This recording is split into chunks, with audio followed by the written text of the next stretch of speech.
Hello and welcome to the sixth lecture of Life Processes in Living Organisms Part 2. In this lecture, we are going to study the sexual reproduction in human being. Let us see the sexual reproduction in human being. This sexual reproduction in human being, it also involves the two main steps, that is, one is gamete formation and second one it is a fertilization. These two are the main steps of sexual reproduction. So to understand the sexual reproduction in the human beings, we must study the human male reproductive system and human female reproductive system. Let us study one by one. First of all, see the male reproductive system of human. This is the diagram. It is given in the textbook. You have to remember the name of the parts, different parts of male reproductive system and their functions. There may be the question for 5 marks that you have to explain the different parts and its function accordingly. So, see, there are different parts of male reproductive system. What are that parts? First of all, see one by one the parts and function of male reproductive system. The first part, it is the testes. You see in the diagram which is given in your textbook. So there are the pair of testes. This produces the sperm and it secretes the testosterone hormone. This hormone, it is responsible to bring about the changes in the boys during puberty. You observe the testes in the diagram. The pink colored testes, these are present in the pairs and their function is to produce the sperms, that is the male gametes, and it also secretes the testosterone hormone, and this hormone, it is responsible to bring about the changes in the boys during the puberty or the adolescent stage. Then next part of the male reproductive system, it is epididymis. See in the diagram, this epididymis, it is present over the testes. You may observe it around the testes. This epididymis is there. The function of this epididymis, it is nothing but it store the immature sperms which are produced in the testes that travels into the epididymis, and these immature sperms, these are stored temporarily in the epididymis. The length of this epididymis, it is near about 6 meters.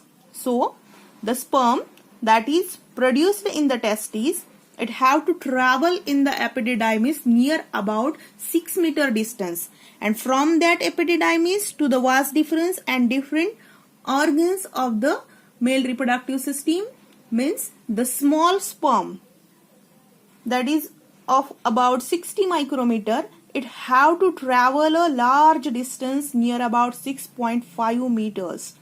So it requires a large amount of energy for this traveling, and so that the fructose which is present in the semen, that is utilized by the sperm. So the sperm that uses that fructose, it get the energy and it can travel from testes to the epididymis and vas deferens and different other parts of the male reproductive system. The vas deferens, it is a next part of the male reproductive system. These vas deferens, you may observe in the diagram. These vas deferens, these are nothing but these are the tubes that are present, which after the epididymis, the elongated tube-like structure is there, and that is the vas deferens. So the sperm travels from epididymis to the vas deferens. Then see seminal vesicle and prostate gland. You may see in the diagram the prostate gland, it is a heart-shaped gland which is present below the urinary bladder, and there are two blue colored seminal vesicle that are present or that are shown in the diagram. The function of this seminal vesicle and the prostate gland, they produces the ejaculatory fluid which help the sperm in transport and provide the nutrition. Before this, we talked about the nourishment of the sperm. It get the fructose. That fructose is present in the semen, and that semen, it is nothing but ejaculatory fluid that is secreted by the seminal vesicle and prostate gland. So the function of the seminal vesicle and prostate gland to secrete the ejaculatory fluid, and it helps the sperm to transport as well as it gives the nourishment to the sperm. And then other part, that is the penis. The function of the penis is it delivers the sperm to the site of fertilization. You may see this part in the diagram. See, these are the testes. These are in pairs. The function of testes is to produce the testosterone hormone and the sperm. The sperm, after production, they enters into the epididymis. This epididymis, it is coiled and it is near about 6 meters long. So it transfer in the epididymis, it temporarily stored in the epididymis, and then this passes through this vas deferens and through the vas deferens to the penis. So during this passage, this seminal vesicle and prostate gland, they secrete the ejaculatory fluid that help the sperm to give the nourishment, so that it become, during this journey of the sperm from testes to this part, it becomes mature. You remember the different parts and their function accordingly for the long question. Then see, the human female reproductive system.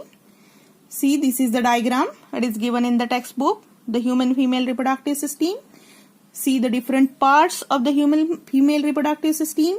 The ovaries, these are in pairs. These are the oviduct. These are also in the pair. This is a single uterus, and the vagina. These are the different parts.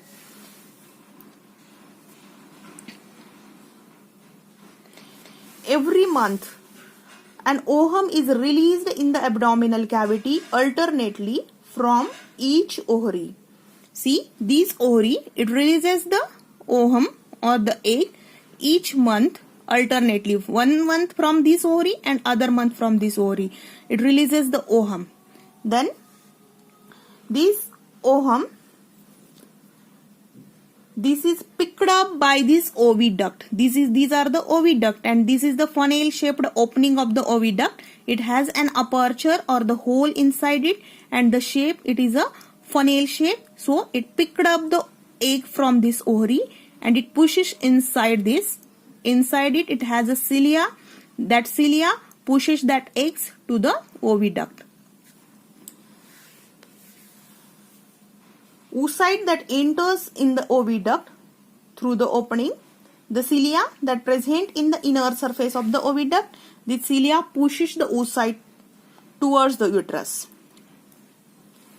Then see, once the egg that is brought in the uterus, the sperm that comes through this vagina, uterus to the oviduct, the contact with this egg and the fertilization takes place here. After the fertilization, this zygote, which is formed by the fusion of sperm and the egg, means the fertilization is there. After that, the zygote divides and redivides by many times, and it brings into the uterus. Once it brought into the uterus, it implant there. That means the implantation of the embryo inside the uterus takes place. If you like my video, please like, share and subscribe it, and press the bell icon to get the notifications of next video. Thank you.